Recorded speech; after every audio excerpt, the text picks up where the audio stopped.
Firman Tuhan di pagi hari ini bertemakan iman yang merendah.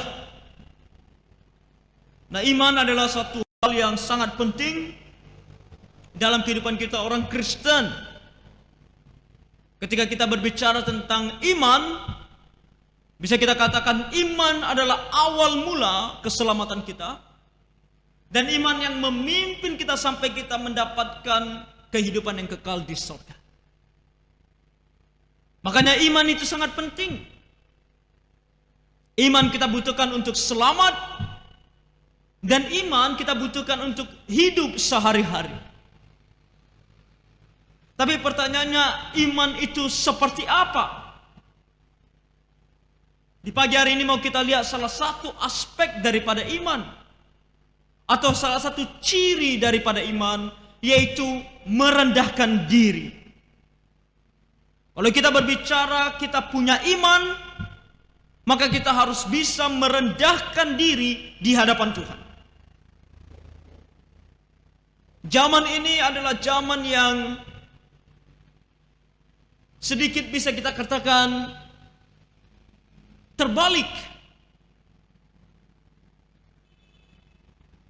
Khususnya dalam hubungan kita dengan Tuhan. Dan kita berbicara bahkan tentang orang Kristen. Orang Kristen yang mengaku Kristen dan hubungannya dengan Tuhan. Dan kita mengaku Kristen tapi kita berhubungan dengan Tuhan bukan seperti kita ini manusia dan Tuhan adalah Tuhan. Sehingga kita harus menghormati Dia, sehingga kita harus berlaku sangat rendah di hadapan Tuhan. Tapi kekristenan zaman ini menjadi kekristenan yang bahkan berani memerintahkan Tuhan, bahkan berani berbicara dengan kepala yang naik kepada Tuhan. Tidak ada kerendahan hati. Dan tidak jarang orang Kristen bukan tunduk kepada firman Tuhan, tapi mengkritik Tuhan, mengkritik firman Tuhan. Ayat-ayat firman Tuhan dipakai untuk menjadi klaim mereka. Contohnya dalam Ibrani 4. Saya bacakan Ibrani 4 ayat 16. Mungkin kita pernah mendengar orang menggunakan ayat ini dan berkata, di sini dikatakan, sebab itu marilah kita dengan penuh keberanian menghampiri tahta kasih karunia. Sini dikatakan dengan penuh keberanian.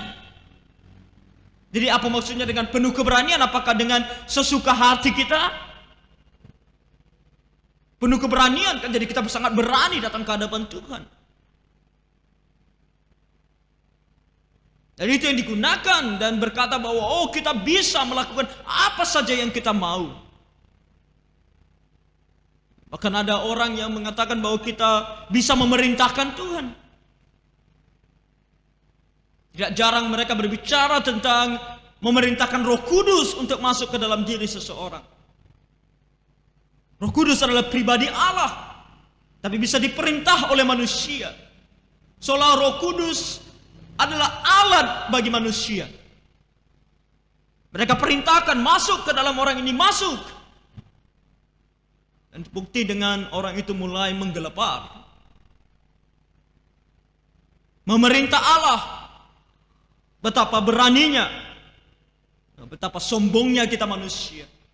Kita pikir kita hebat. Kita pikir kita pintar. Bahkan ketika kita menjadi orang Kristen, kita merasa sekarang bahwa kita bahkan lebih tinggi daripada Tuhan. Apa saja yang kita minta harus diberikan oleh Tuhan. Tidak boleh tidak. Kalau tidak berarti tidak punya iman. Apakah begitu iman yang dimaksudkan? Selain orang Kristen tentu ada kaum ateis, agnostik, mereka yang tidak percaya ada Tuhan. Mereka mengkritik Tuhan. Jika dikatakan ada Tuhan, mereka bilang tidak ada Tuhan. Dan kalaupun Tuhan itu ada, mereka berbicara tentang Tuhan itu adalah Allah yang bukan Allah. Bahkan lebih jahat dari manusia.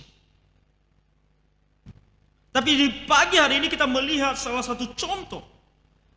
Dan yang dituliskan oleh Tuhan kepada kita untuk kita lihat bersama-sama. Bahwa iman itu harus merendah. Pasal 7 Di sini kalau kita membaca tadi, kita bahkan melihat suatu kejadian yang mungkin menurut kita, kenapa seperti ini? Bahkan ketika kita membaca seolah-olah ini bukan Tuhan Yesus. Oh, Tuhan Yesus yang kita kenal adalah Tuhan yang baik, lemah lembut, penuh kasih mesra, itu bahasanya. Dan itu yang selalu kita katakan, Tuhan itu baik. Tuhan itu maha pengasih dan penyayang, menerima kita apa adanya kita. Tapi tadi kita membaca seolah-olah ini adalah sesuatu hal yang kontradiksi dengan apa yang ada di pikiran kita selama ini mengenai Tuhan Yesus. Tapi kita mau lihat kenapa Tuhan Yesus melakukan ini. Dan apa respon yang benar terhadap apa yang dilakukan oleh Tuhan Yesus. Dan studi atau belajar tentang daerah di mana Tuhan Yesus pergi saat ini sangat penting. Karena di sini dikatakan di ayat 24, lalu Yesus berangkat dari situ dan pergi ke daerah Tirus. Dan dia masuk ke sebuah rumah dan tidak mau bahwa ada orang yang mengetahuinya, tapi kedatangannya tidak dapat dirahasiakan. Nah, daerah Tirus lebih dikenal dengan Tirus dan Sidon, karena daerah ini daerah yang sama. Dan kalau zaman sekarang, zaman modern ini kita tahu ini adalah daerah Lebanon, di sebelah utara daripada Israel. Dan ini adalah daerah orang non-Yahudi, orang bukan Yahudi. Dan kalau ini adalah daerah bukan non-Yahudi, tentu Tuhan mereka bukanlah Allah Israel, bukan Tuhan Yesus, bukan Mesias. Dan kalau kita melihat Tirus ini, maka kita teringat tentang kesombongan orang Tirus. Kalau kita membaca Yehezkiel pasal 28,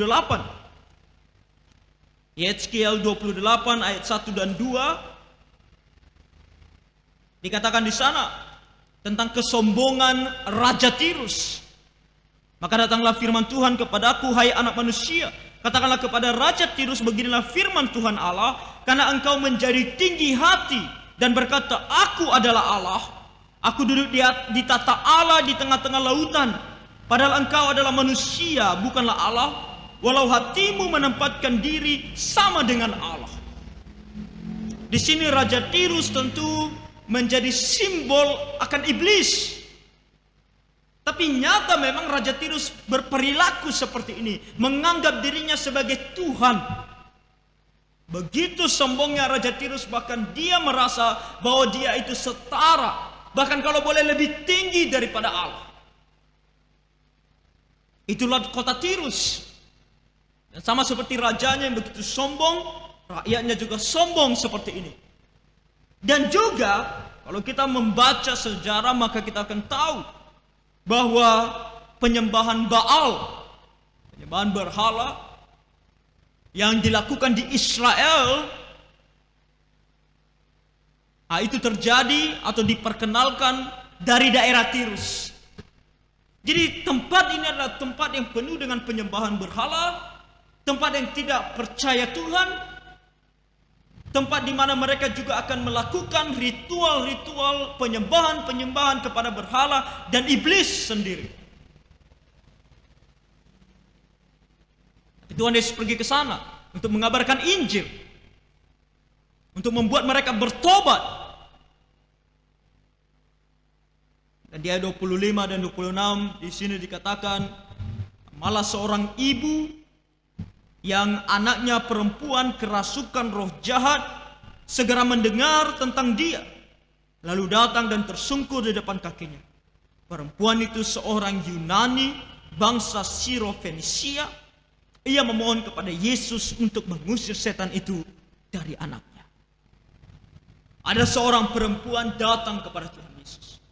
Dan ketika perempuan ini datang, kita lihat siapa dia, kita akan tahu ada dua masalah yang terdapat dalam diri perempuan ini. Khususnya yang berhubungan dengan Tuhan Yesus sebagai orang Yahudi. Yaitu masalah yang pertama adalah dia seorang non-Yahudi. Bagi orang Yahudi, tentu ini bukan bagi Tuhan Yesus sebagai Tuhan. Tapi mindset atau pemikiran orang Yahudi pada masa itu. Orang non-Yahudi adalah kaum yang dipandang rendah. Mereka memandang orang non-Yahudi bahkan, maaf, sebagai sampah. Karena bagi mereka, orang Yahudi adalah umat Tuhan yang masuk ke surga. Sedangkan orang non-Yahudi bukan umat Tuhan. Nah, tujuan Tuhan memanggil umat Israel atau bangsa Israel adalah untuk bersaksi bagi orang non-Yahudi, supaya mereka menjadi percaya kepada Tuhan. Tapi seiring berjalannya waktu, oleh karena juga kesombongan orang Yahudi, mereka bukan pergi menginjili, tapi mereka bahkan menjauhi orang non-Yahudi. Mereka tidak suka, mereka benci kepada orang non-Yahudi. Dan masalah ini bukan hanya orang Yahudi yang sadar, tapi orang non-Yahudi juga. Jadi perempuan ini ketika dia datang kepada Tuhan Yesus, dia harusnya tahu yang dia datangi adalah orang Yahudi. Dan dia harusnya tahu betapa tidak bersahabatnya orang Yahudi dengan orang non-Yahudi. Sudah lagi dia orang non-Yahudi, dia mempunyai masalah yang kedua, yaitu dia adalah seorang perempuan. Mungkin sekarang kita berbicara tentang kesetaraan gender. Masa itu perempuan juga dipandang rendah. Perempuan juga dipandang sebelah mata. Bahkan saking ekstrimnya mereka berpikir bahwa yang masuk surga hanya laki-laki, perempuan tidak. Mereka sampai ke ekstrim seperti itu. Jadi perempuan ini juga menyadari akan hal itu. Dia menyadari betapa kurangnya dia. Dia sebagai orang non-Yahudi akan bertemu dengan guru Yahudi. Dan dia adalah seorang perempuan yang seharusnya tidak layak membuka mulut untuk berbicara, bahkan di depan umum. Tetapi kondisinya sangat sulit. Dia menyadari akan dosanya oleh karena perbuatannya menyembah berhala. Dan kemungkinan besar dia adalah orang yang melakukan praktek, atau mungkin bukan dia, atau dia pergi kepada dukun, perdukunan. Makanya sampai anaknya menjadi tumbal dan kerasukan setan. Dia tidak bisa mendapatkan pertolongan dari iblis, dari setan. Dia sadar satu hal. Dia mendengar bahwa ada Tuhan Yesus. Bahwa Yesus adalah Tuhan yang berkuasa atas segala sesuatunya, termasuk roh jahat. Maka dia berpikir, adalah baik bagi dia untuk datang kepada Tuhan Yesus. Dia tidak punya pilihan. Dia datang kepada Tuhan Yesus. Dan ketika dia datang dan meminta pertolongan, jawaban Tuhan Yesus adalah jawaban yang membuat kita terkejut dan membuat kita bertanya-tanya. Ketika Tuhan Yesus katakan, lalu Yesus berkata kepadanya ayat 27, biarlah anak-anak kenyang dahulu, sebab tidak patut mengambil roti yang disediakan bagi anak-anak dan melemparkannya kepada anjing. Kita bilang, kasar sekali.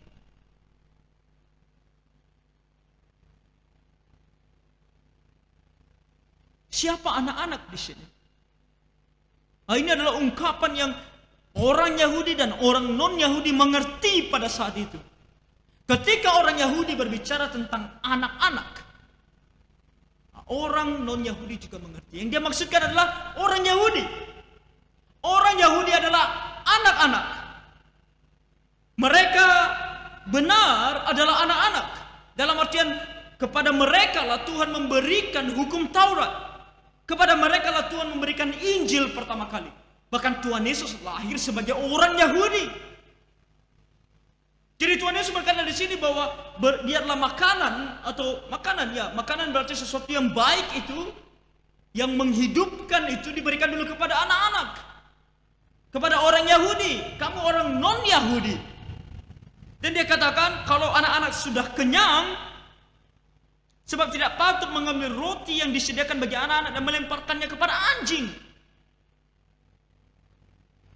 Nah, roti di sini pada zaman dahulu, pada zaman itu kembali, ketika mereka memakan roti, mereka memiliki roti yang cukup besar, kemudian mereka akan potong-potong, mereka akan menggunakan tangan dan mencelupkannya ke suatu sup, mencobanya dan memakannya. Dan kalau ada sisa dari roti tersebut, ketika mereka sudah kenyang, sudah selesai makan, kan karena dicelupkan ke sup, pasti ya kita tahu kalau kita makan pasti kita membutuhkan sesuatu untuk melap mulut kita. Maka kalau ada sisa roti, mereka akan menggunakan sisa roti itu untuk melap mulut mereka. Dan setelah mereka lap mulut mereka, sisa itu yang sudah mereka lap mulut mereka, itulah yang akan mereka lemparkan kepada anjing untuk dimakan anjing. Artinya mereka kenyang dulu, puas dulu, sisanya bahkan bukan hanya sisa yang utuh, tapi sisa yang kotor kita mau bilang, itulah yang diberikan kepada anjing. Dan anjing di sini bukan anjing liar, tetapi anjing peliharaan, anjing yang ada di dalam rumah. Apa maksud Tuhan Yesus? Apakah dia bilang bahwa perempuan ini sama dengan anjing?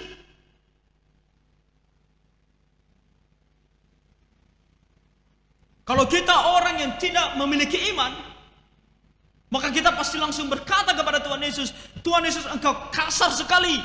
Engkau bilang aku anjing. Bukankah aku manusia? Oh, kita kalau dibilang anjing oleh seseorang, saya rasa kita ajak berantem deh. Tapi di sini Tuhan Yesus sedang berbicara tentang posisi manusia berdosa di hadapan Tuhan. Engkau tidak lebih daripada seorang anjing. Karena begitu kotornya dan berdosanya engkau. Bahkan engkau tidak layak untuk mendapatkan sesuatu yang besar daripada Tuhan. Dan tentu di sini Tuhan Yesus bukan sedang menghina perempuan ini, tapi dia sedang menguji perempuan ini. Oh, perempuan ini datang kepada dia dengan kesadaran bahwa dia itu bukan siapa-siapa. Dan Tuhan Yesus mau menguji dia, mau bertanya kepada dia, apakah engkau betul-betul yakin? Engkau menyadari betapa tidak layaknya engkau di hadapan Tuhan. Bahkan sampai Tuhan gambarkan dia seperti anjing. Bisa tidak dia merendahkan diri dan menyadari ketidaklayakannya di hadapan Tuhan. Saudara-saudara, kalau kita adalah orang berdosa, bahkan kita bisa dikatakan jauh-jauh lebih buruk daripada apa yang digambarkan oleh Tuhan Yesus. Karena kalau kita melihat anjing pelihara, apa yang dikatakan tuannya, dia masih lakukan. Dia masih. Dan betapa kita kepada Tuhan yang menciptakan kita, Tuhan katakan kepada kita begini-begini dan kita tidak mau lakukan sama sekali. Kalau Tuhan datang kepada kita dan mengatakan bahwa begitu tidak layaknya kita di hadapan Tuhan, mari kita sadar. Mari kita sadar betapa benar kita tidak layak datang di hadapan Tuhan. Dan perempuan ini menyadari itu. Dan dia lulus tesnya. Ketika dia 28, dia katakan kepada Tuhan Yesus. Tapi perempuan itu menjawab, benar Tuhan. Oh, Tuhan Yesus katakan dia anjing, dia bahkan benar Tuhan. Benar, betapa aku tidak layak datang ke hadapanmu Tuhan. Aku bahkan lebih rendah dari apa yang kamu katakan. Karena di sini dia katakan apa? Tetapi anjing yang di bawah meja. Oh, Tuhan Yesus tidak katakan bahwa dia adalah anjing yang ada di bawah meja atau mungkin di atas meja. Oh, anjing zaman sekarang sangat bisa dikatakan sangat baik keadaannya kan? Zaman sekarang banyak sekali orang yang menjadikan anjing sahabat. Dan kita mungkin kalau kita ke Amerika sana kita akan tahu, jangan ke Amerika, di Singapura juga ada beberapa orang yang menjadikan anjing anak. Kalau kita pernah melihat bayi dinaikkan di troli untuk didorong, kalau kita ke Singapura, kita akan melihat ada orang yang mendorong anjing di atas troli bayi. Dan zaman sekarang tidak heran kalau ada pasangan yang baru menikah dan kemudian mereka katakan mereka tidak mau punya anak, mereka cukup punya anjing. Anjing akan tidur di tempat tidur mereka, anjing makan di mana mereka makan. Anjing zaman sekarang sangat baik keadaannya. Tapi perempuan itu mengatakan, bahkan dia mengatakan dia adalah anjing yang bahkan ada di bawah meja. Begitu rendahnya dia. Dan bukan hanya di bawah meja, dikatakan di sini makan remah-remah yang dijatuhkan anak-anak. Dia bahkan merasa dia tidak layak untuk yang sisa. Yang sisa mungkin sesuatu yang masih banyak. Bahkan jauh lebih rendah dari situ, dia katakan aku hanya layak untuk memakan remah-remah. Nah, remah-remah ketika kita makan ada remah-remah yang jatuh. Dia katakan bahkan lebih rendah daripada hanya sekedar sisa.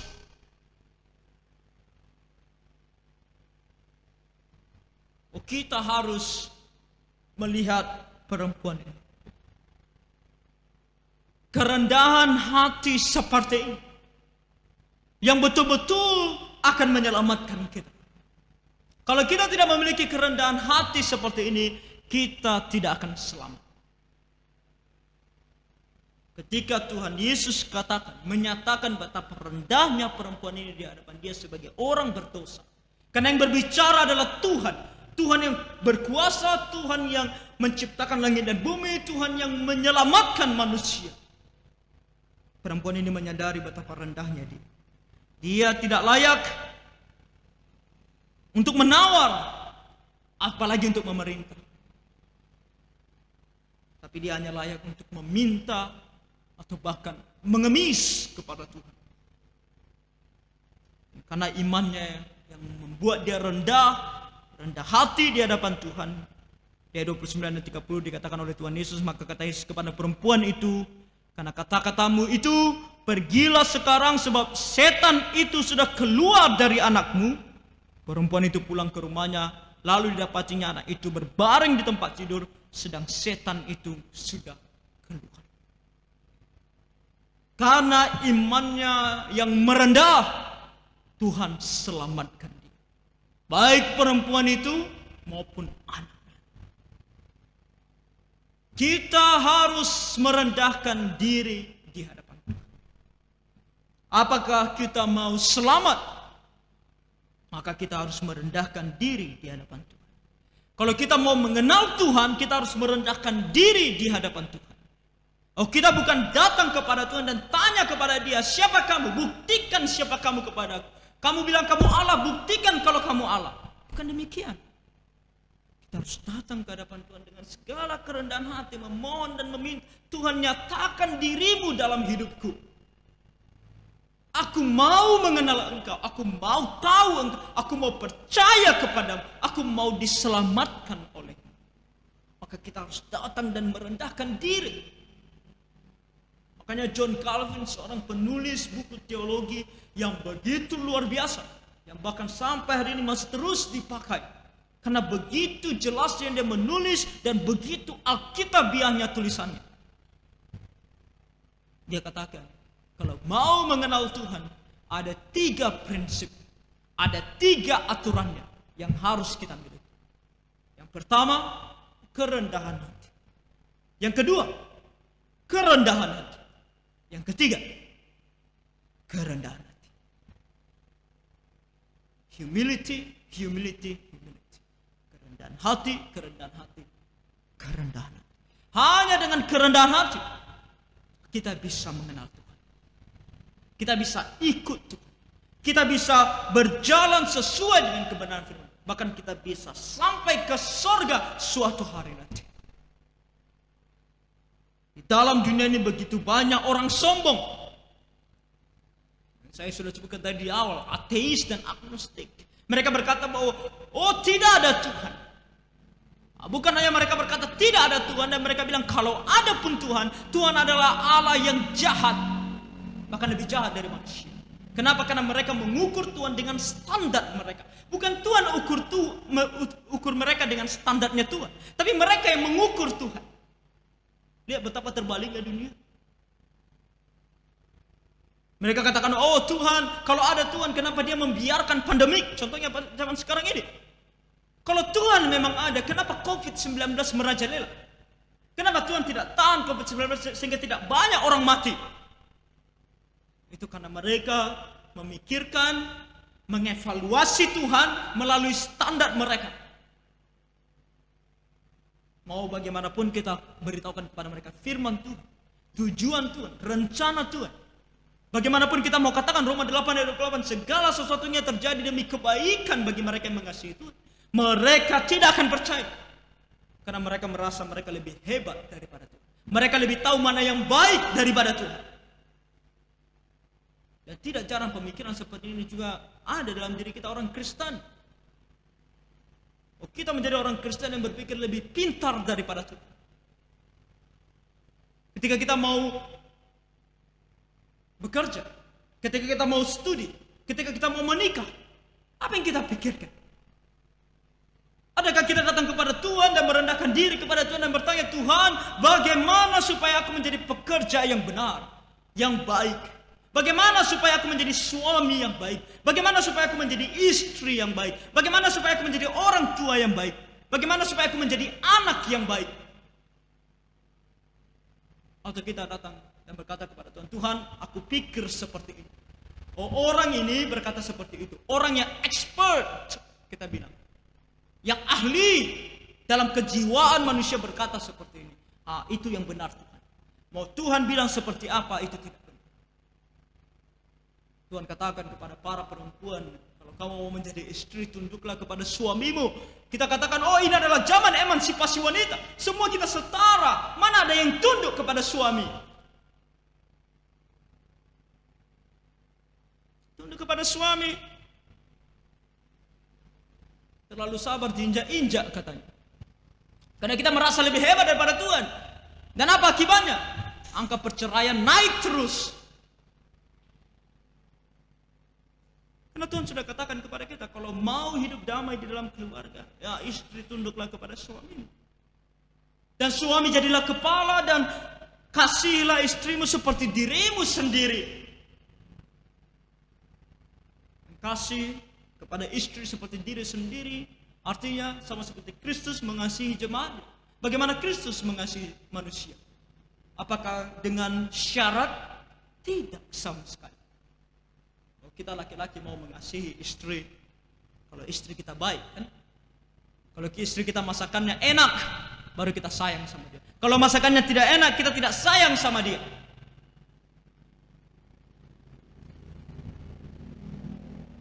Karena kita tidak mau merendahkan diri di hadapan Tuhan. Kondisi pandemik saat ini kita bilang, Tuhan, kenapa seperti ini? Kenapa Engkau membiarkan kami orang Kristen begini? Oh, tidak harusnya seperti ini. Orang Kristen tidak boleh kena penyakit. Orang Kristen seharusnya hidupnya baik. Tidak boleh jatuh miskin bahkan oleh karena pandemik ini. Maka banyak orang di luar sana yang berpikir bahwa mereka lebih pintar daripada Tuhan. Kembali saya ingatkan bagaimana mereka berteriak-teriak di awal corona. Oh, ketika corona belum masuk Indonesia, mereka bilang apa? Mereka pikir mereka lebih hebat daripada Tuhan. Dan mereka bilang bahkan menggunakan nama Tuhan. Mereka katakan dalam nama Tuhan. Oh, Tuhan Yesus menolak corona masuk Indonesia. Oh, betapa hebatnya mereka.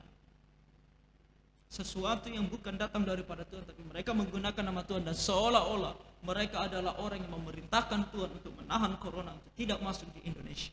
Dan Tuhan mempermalukan mereka. Tidak lama kemudian corona masuk di Indonesia. Oh, ketika corona sudah masuk di Indonesia, mereka merubah cara mereka dan berkata, oh, corona sudah masuk di Indonesia, tapi tenang, orang Kristen tidak akan kena corona. Dalam nama Tuhan Yesus, beraninya mereka menggunakan nama Tuhan Yesus. Seolah-olah Tuhan Yesus jauh lebih rendah dari mereka. Mereka yang mengatur Tuhan Yesus. Dalam nama Tuhan Yesus, corona tidak akan masuk ke dalam orang Kristen. Orang Kristen tidak akan sakit corona. Tuhan kembali mempermalukan mereka. Tidak lama kemudian orang-orang Kristen kena corona. Bahkan banyak pendeta kena corona. Mau bilang para pendeta itu tidak punya iman? Berasal dari golongan mereka sendiri.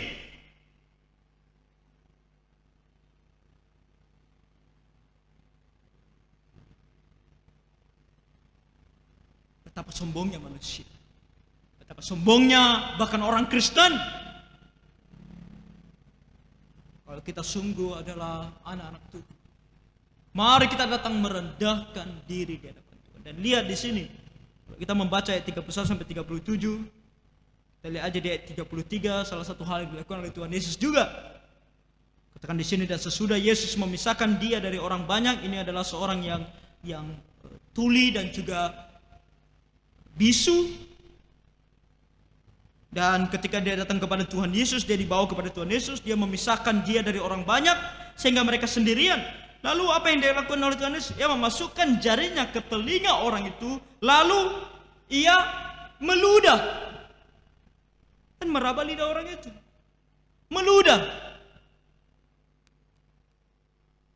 Mungkin bilang, ludah kotor sekali. Kita mungkin bilang jijik sekali. Tidak higienis. Apa Tuhan Yesus menggunakan cara yang seperti ini, dan seolah-olah orang ini adalah orang yang rendah. Kita biasa meludah kepada orang. Kalau kita mau meludah kepada orang, berarti kita menghina orang. Percaya kepada Tuhan. Bahkan ketika Tuhan melakukan sesuatu yang seperti ini, tunduk dan rendahkan dirimu. Terima dan ikuti. Walaupun terkadang menurut pemikiran kita itu sesuatu hal yang tidak benar menurut pemikiran kita. Tapi kalau Tuhan yang melakukan, Tuhan tidak pernah salah. Tuhan selalu benar. Dan dia ada di atas. Dia ada di atas. Dia jauh lebih tinggi daripada kita. Kita bukan siapa-siapa. Kita lihat anak baik. Anak baik. Apapun pakaian yang diberikan orang tuanya, dia harus pakai. Dia tidak punya pilihan. Karena orang tuanya jauh lebih besar daripada dia. Dia tidak mampu untuk berontak. Dia mau nangis sekencang apapun, kalau orang tuanya sudah kasih dan orang tuanya mau kasih, dia pakai. Itulah kita. Karena Tuhan yang menciptakan kita, kita harus terima apa saja yang Tuhan katakan. Jangan mengkritik Tuhan. Taat dan tunduk, maka kamu akan selamat. Dan lihat apa yang dilakukan oleh Tuhan Yesus kepada mereka yang taat dan tunduk kepadanya. Dikatakan di ayat 37, mereka takjub dan tercengang dan berkata, ia menjadikan segala-galanya baik. Bahkan dengan cara yang tadi kita pikir, kata-katanya dia berkata bahwa perempuan itu anjing, sekarang dia meludahi orang itu. Tapi dia menjadikan segala-galanya baik. Segala-galanya baik. Yang tuli dijadikannya mendengar, yang bisu dijadikannya berkata-kata. Kalau mau diselamatkan dan diberkati oleh Tuhan, tunduk kepada Tuhan. Itulah satu-satunya cara. Kalau kita punya iman, maka tunjukkan dengan kerendahan hati di hadapan Tuhan. Bahkan ketika kita berdoa dan meminta sesuatu kepada Tuhan, tolong jangan pergi ke hadapan Tuhan dan seolah-olah kita mempunyai sesuatu yang bisa kita banggakan di hadapan Tuhan, dan Tuhan mau tidak mau harus dengarkan kita. No, bukan begitu. Tapi jika kita datang dengan segala kerendahan, apa yang paling rendah yang bisa kita pikirkan, itulah kita. Kalau kita mau selamat, kalau kita mau diberkati, hati-hati dengan orang-orang yang mengkritik Tuhan. Hati-hati kita jangan sampai mengkritik Tuhan. Salah satu hal lagi yang suka orang lakukan untuk mengkritik Tuhan, mengkritik firman. Ini tidak benar, itu tidak benar. Ini seharusnya tidak di sini, itu yang seharusnya. Itulah kaum non VPP. Kita tahu kalau kita di gereja GAPI, kita tahu isu yang satu. Ada VPP, ada non VPP. VPP, verbal plenary preservation. Artinya bahwa Tuhan menjaga firman utuh, tanpa kesalahan. Dari pertama kali dituliskan sampai kepada hari ini dan sampai selamanya, Tuhan menjaga firman-Nya ini utuh, tanpa kesalahan. Setiap katanya tanpa kesalahan, tentu dalam bahasa asli, bukan terjemah. Tapi non VPP bilang apa? Tuhan pasti buat kesalahan. Seiring berjalannya waktu, Tuhan tidak mampu menjaga firman-Nya ini tetap utuh. Sehingga seiring berjalannya waktu ada yang hilang, ada yang ditambahkan. Mana yang hilang, mana yang ditambahkan? Oh, bukan Tuhan yang kasih tahu, kita yang tahu. Kita pikirkan dengan kepala kita, mana yang salah, mana yang benar. Sesuka hati kita. Sesuka hati kita. Bukan tunduk kepada kebenaran firman Tuhan. Bukan tunduk kepada janji Tuhan. Bahwa katanya kepada kita, langit dan bumi ini berlalu, tapi firman-Ku tidak akan pernah berlalu. Itu janji Tuhan. Tapi kita tidak mau janji Tuhan. Kita lebih tahu, lebih suka apa yang kita pikirkan. Itu non-VPP.